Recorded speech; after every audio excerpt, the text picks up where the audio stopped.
It's not the land that you own to pass down to generations and generations. You own the airspace on the 20th floor or on the penthouse level. Okay? Yep. So it's nothing. It's just air.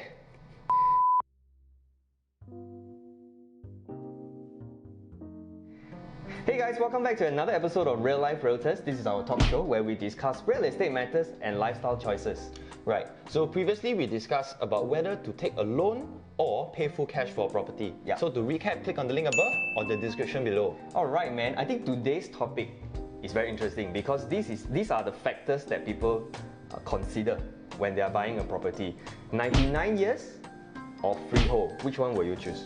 Very good question. In fact, I think this is definitely the top 1 or 2 questions each home buyer will ask us every time. Yes. You know? Yeah. So to a point where my client also asked me, hey John, if I can afford, I sure want to buy a freehold property. Why do you think they ask this question? I mean, apart from the obvious. I think a lot falls down to tradition, what they believe in, there's a premium they can leave behind. You know? I think ultimately there are pros and cons to buying a freehold versus leasehold property, and that's what we'll be diving into today. Let's go. I think if you ask me, I would choose freehold. The reason is very simple. Freehold is a legacy property. I can live in peace knowing that this property holds its value forever. So what you're trying to say is you are willing to pay a high premium, okay, just because the property is a freehold property. Yeah, why not? That's all. Yeah. So if there are 2 properties side by side, one is freehold, one is 99. Yeah. The 99 years old property costs 1 million. You're willing to pay, say, 1.5 million for the freehold property. So that's 50% more. I mean, if the property holds its value, I don't mind. Because, yes, 99 is a cheaper property, but let's fast forward 20, 30 years later, right? Most definitely the freehold will be more valuable, right? Depends on valuable to who. In Singapore, land is scarce, okay, and ultimately redevelopment has to take place in cycles through on blocks. So what happens is developers will come sniping and peeping, okay, at all these properties. And what will they find? They will find that leasehold properties are cheaper, okay, and easier to unblock. Let's talk in the terms of consumers. Okay, you own a freehold property. Okay, a developer comes knocking at your door, saying that they want to unblock this particular property because it is freehold and you are living in it. So are you going to command a lower price or a higher price based on what you have said just now? I mean, it doesn't matter if I own a 99 or freehold property, right? I will want to command a high price when it's on block, right? That's true. But precisely because it's freehold, okay, all the owner's expectations in the block will change. That's true. Okay, That's they will true. be asking, okay, I want 30% more, 40% more than my neighbors next door who's at 99 years.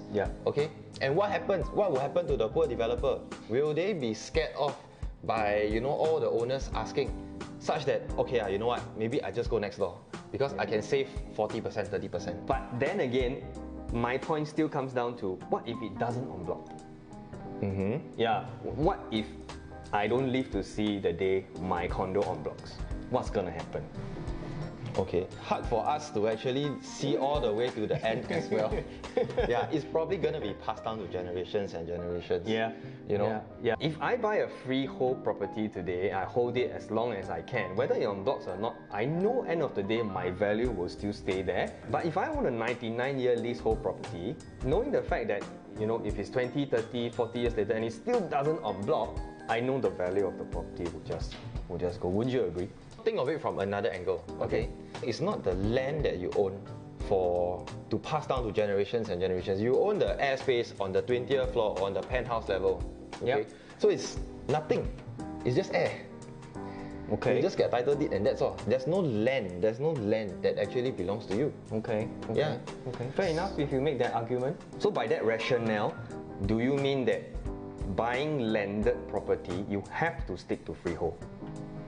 Will you buy a 99-year leasehold landed property? Actually, yes and no also, to be honest. Really depends on the tenure, the price, and things like that. But in general, yes, because you own the land over there. You get to do whatever you want with it. Your children can redevelop as many times as they want. I think that makes sense. But for private property, I'm really just kind of sitting on the fence. I'm not very clear. Okay. So now let's take a look at a notice by Singapore Land Authority. In particular, Geylang Lorong 3. 191 terrace houses returned to the state. This was in 31st December 2020. what were the owners left with? Basically nothing. So you tell me freehold or leasehold, which one is more important? Bro, cry me a river. Did you know that each owner only paid $4,850 when they bought the unit 60 years ago? Wow, so cheap ah? Yes. So fast forward to today's value, okay, that works out to about $18,000. Based on valuation, $18,000. Yes. So wow, I didn't know that. Exactly. So $18,000, okay, to stay in a property for the full 60 years, that works out to $25 a month, Okay. which amounts to less than one apple pie a day. Okay. Yeah. Okay. So if you talk in terms of value, yeah, isn't it worth it to just be paying $1 a day to stay in a landed for 60 years? I mean, now that you put it this way, it does make a bit of sense lah. But it's still back to the point, you are left with no property after the lease is up, right? So let me just give you a case study, okay, of two properties, one freehold, one leasehold, literally side by side. Okay, so on the freehold side, we have Jardin. Okay. On the leasehold side, we have Garden Vista. Right. Yeah. Right. So did you know that the first owners of Jardin, based on today's valuation, are actually making losses? Whereas, okay, the first owners of Garden Vista are actually making decent profits. Yep. So I think the whole point of what I'm trying to say is, it's not necessarily that if you own a freehold property, you will naturally make money. It's also not necessarily if you own a 99 leasehold property, you will lose money. Yep. This example is very clear and apparent. Yeah. Yes, I agree. Numbers don't lie, right? But end of the day, let's fast forward another 20, 30 years. What's going to happen to the freehold and what's going to happen to the leasehold? Right? Okay. So I think this is something that we probably cannot answer. Probably by then our children will have to answer that question already. That's true, that's true. So in conclusion, I think a lot of people are still buying freehold is because of the emotional aspect and the feel-good factor, right? Even though sometimes the numbers might not make sense, right? And we also have to be reminded that freehold land in Singapore are still considered very scarce. So it will still retain its value in the long run. That's right. Whether or not you wish to buy a freehold or leasehold property, it's entirely up to you. Just make sure that the premium that you're paying for buying freehold is reasonable and fair. Ultimately, at the end of the day, nothing in life is certain. Only death and taxes. Let us know in the comments below whether you would prefer a 99 or a freehold property.